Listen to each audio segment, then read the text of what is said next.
Question number 8 है if 3 cot a is equal to 4 check whether 1 minus tan square a upon 1 plus tan square a is equal to cos square a minus sin square a। ये हमने check करना है कि ये left hand side is equal to right hand side है कि नहीं है। किसकी हेल्प से करनी है? cot a से, ठीक है, क्योंकि cot a की हेल्प से हमने tan sin और cos निकालना है और उसके बाद हमने इस चीज को चेक करना है कि ये वाकई में इक्वल टू है भी कि नहीं है। तो सबसे पहले हम देखते हैं cot a को। हमें देखने से पता चल गया कि cot a जो बोला है कि एंगल जो है वो हमारा a के ऊपर है, ठीक है। तो जिस साइड के ऊपर दो एंगल हों वो हमारा क्या हो गया? बेस। एंगल के सामने वाली साइड परपेंडिकुलर, 90 डिग्री के सामने वाली हाइपोटेन्यूज, ठीक है। तो अब यहाँ पे हमें दिया है cot a। cot a कितना हो गया हमारे पास? 4/3। अब यहाँ पे देखो कि cot क्या होता है हमारा? Base upon perpendicular. बेस कितना है हमारे पास? 4, परपेंडिकुलर है 3। तो देखो एज यूजुअल जैसे पिछले क्वेश्चन में बताया कि ये हमें रेशियो दी गई है, ठीक है। यहाँ पे हमें एग्जैक्ट नंबर नहीं दिया गया है कि एग्जैक्ट ये जैसे 6 सेंटीमीटर है या ये 4 सेंटीमीटर है, ये 8 सेंटीमीटर है। मीन्स हमें एग्जैक्ट वैल्यू नहीं दी गई है, बस हमें ये पता है कि 3/4 में रेशियो है। तो हम एग्जैक्ट नंबर के नज़दीक जाने के लिए हम एक रियल नंबर जैसे मान लिया k इज रियल नंबर, उससे हम क्या करेंगे? मल्टीप्लाई कर लेते हैं, ठीक है। और हमें पता है cot a किसके बराबर होता है? Base upon perpendicular. इस ट्राइंगल में बेस क्या है? AB, परपेंडिकुलर क्या है? BC, ठीक है। तो AB कितना है हमारे पास? देखो AB 4k, BC हमारे पास कितना है? 3k, ठीक है। अब हम इस ट्राइंगल में पाइथागोरस थ्योरम लगाएंगे। हम बोले सीधा लिखेंगे बाय यूजिंग पाइथागोरस थ्योरम, ठीक है। पाइथागोरस थ्योरम लगाएंगे तो पाइथागोरस थ्योरम क्या होती है? Hypotenuse square is equal to base square plus perpendicular square. Base कितना है? AB 4k का स्क्वायर और परपेंडिकुलर है हमारा BC कितना है? 3k का स्क्वायर, ठीक है। 4 चौके 16, 16k का स्क्वायर जमा 3 3 9, 9k का स्क्वायर।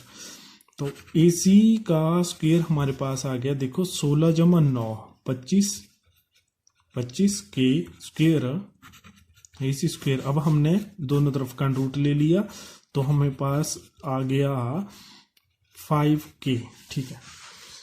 जब हमारे पास 5 आ गया, हमें क्वेश्चन में किस किस की जरूरत थी? साइन की। सबसे पहले तो साइन A। साइन क्या होता है? देखो पंडित बद्री प्रसाद हरिहर बोल, मतलब साइन होता है perpendicular upon hypotenuse. Perpendicular upon hypotenuse, perpendicular कितना है हमारे पास? तो परपेंडिकुलर हमारे पास है देखो 3k, ठीक है। परपेंडिकुलर आ गया हमारे पास 3k, हाइपोटेन्यूज आ गया 5k, ठीक है। k से k कैंसल, 3/5 रेशियो आ गई। अब cos a क्या होता है हमारे पास? Base upon hypotenuse. बेस कितना है हमारे पास? 4k, हाइपोटेन्यूज कितना है हमारे पास? 5k, k से k कैंसल, 4/5 यहाँ पे आ गया। अब हमें तीसरी चीज चाहिए थी क्वेश्चन में। क्या चाहिए था? साइन हो गया, कॉस हो गया, tan चाहिए हमें। तो अब हम क्या करेंगे? tan निकालेंगे। tan a कितना होगा? देखो tan होता है हमारा परपेंडिकुलर अपॉन बेस। क्या होता है? Perpendicular upon base.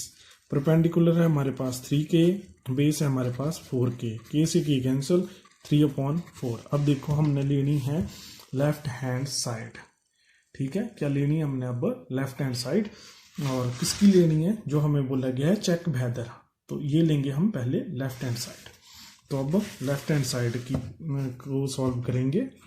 Left hand side, तो लेफ्ट हैंड साइड क्या है हमारे पास? 1 minus tan square a upon 1 plus tan square a। तो देखो 1 माइनस tan क्या है हमारा? 3/4 का स्क्वेयर और नीचे आ गया 1+3/4 का स्क्वायर। 10 की यहाँ से वैल्यू उठा के इसमें रखनी है बस। तो 1 माइनस 3 3 9 4 चुके 16 1 जमा 3 3 9 4 चुके 16। ठीक है, तो यहाँ पे देखो 1 और 16 का एलसीएम आएगा 16।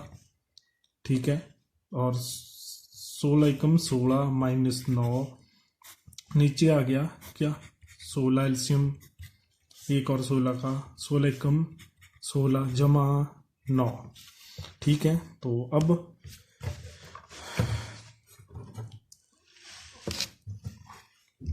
अब यहाँ पे देखो कि हमारे पास आ गया 16 माइनस 9 7/16, और ये आ गया 16 9 25/16। तो हमारे पास आ गया 7/16। इस डिवाइड को ख़त्म करेंगे तो डिनोमिनेटर डिनोमिनेटर बन जाता है, डिनोमिनेटर डिनोमिनेटर। तो 16/25, 16 से 16 कटे 7/25। अब हम क्या करेंगे, राइट हैंड साइड को देखेंगे। राइट हैंड साइड क्या है, कॉस स्क्वेयर ए माइनस साइन स्क्वेयर ए। कॉस स्क्वेयर ए कितना है, देखो कॉस ए की वैल्यू कितनी है यहाँ पे पता है आपको, कितनी है 4/5 का स्क्वेयर माइनस 3/5 का स्क्वेयर। तो यहाँ पे देखो 4 चुके 16/25 माइनस 3 3 9/25। देखो एलसीएम 25 ही रहेगा, 25 ही रहेगा। अब सीधे 16 से 9 माइनस कर दो, कितने आ गए 7/25। ठीक है, तो हमें क्वेश्चन में देखने से पता चल गया कि लेफ्ट हैंड साइड भी 7/25 आई, राइट हैंड साइड भी 7/25 आई। Therefore left hand side is equal to right hand side. Left hand side is equal to right hand side. इस तरह से हमारे 8 क्वेश्चन कंप्लीट हो गए।